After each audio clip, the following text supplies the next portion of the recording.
சுதந்திர தின super offer. அனைத்து வீட்டு உபயோகப் பொருட்களும் மாபெரும் தள்ளுபடி விலையில் வாங்கிடுங்கள்.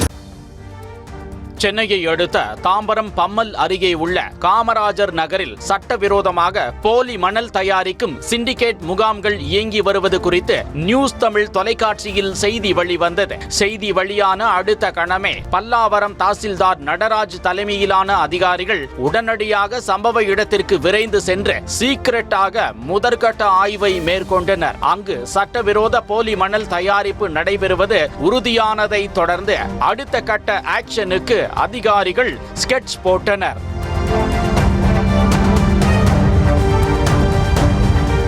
அதன் தொடர்ச்சியாக சனிக்கிழமை மதியம் தாசில்தார் நடராஜ், வருவாய் ஆய்வாளர் பாஸ்கரன், கிராம நிர்வாக அலுவலர் மற்றும் சுரங்கத்துறை அதிகாரி பாலசுப்ரமணியம் அடங்கிய பட்டாளம் காமராஜர் நகரில் லேண்டிங் ஆனது. அதிகாரிகள் நடத்திய சர்ஜிக்கல் ஸ்ட்ரைக் ஆய்வில் அப்பகுதியில் சுமார் 20க்கும் மேற்பட்ட இடங்களில் சட்டவிரோத போலி மணல் தயாரிக்கும் நெட்வொர்க் இயங்கி வந்தது கண்டறியப்பட்டது. சாலையோரங்களில் கிடைக்கக்கூடிய சவுடு மண், ஏரிகளில் இருந்து வெட்டி எடுக்கப்படும் கழிவு மண்ணை ஜேசிபி இயந்திரங்கள் மூலமாக அள்ளி ஜல்லடையில் போட்டு சலித்து தண்ணீர் ஊற்றி கழிவுகளை அகற்றியுள்ளனர். பின்னர் ஆற்று மணல் போன்ற தோற்றத்தை கொண்டுவர அதனுடன் ஆபத்தான வேதி பொருட்களையும் எம்சாண்ட் மணலையும் மிக்ஸ் செய்திருக்கின்றனர்.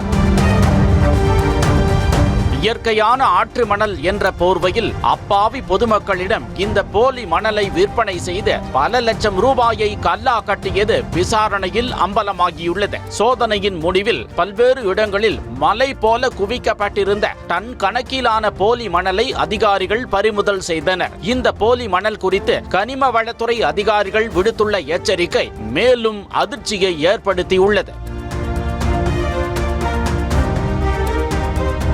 செயற்கையாக வேதிப்பொருட்கள் கலந்து தயாரிக்கப்படும் இந்த போலி மணல் எந்தவிதமான கட்டுமான பணிகளுக்கோ அல்லது பூச்சி வேலைகளுக்கோ முற்றிலும் பயனற்றது என்றும், இதனை பயன்படுத்தி கட்டப்படும் கட்டடங்களின் உறுதித்தன்மை முற்றிலும் நிலை குலையும் ஆபத்து உள்ளதாகவும், இந்த மண்ணை கட்டடங்களின் அடித்தளத்தை நிரப்புவதற்கு மட்டுமே பயன்படுத்த முடியும் என்றும் கனிம வளத்துறை அதிகாரிகள் எச்சரித்துள்ளனர்.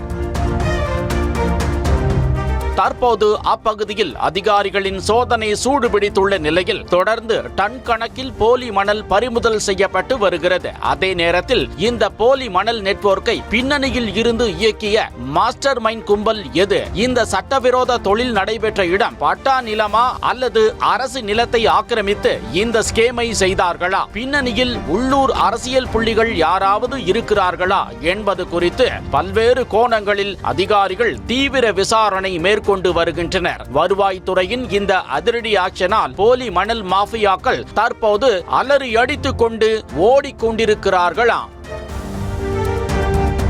சத்யாவில் சுதந்திர தின சூப்பர் ஆஃபர். அனைத்து வீட்டு உபயோகப் பொருட்களும் மாபெரும் தள்ளுபடி விலையில் வாங்கிடுங்கள்.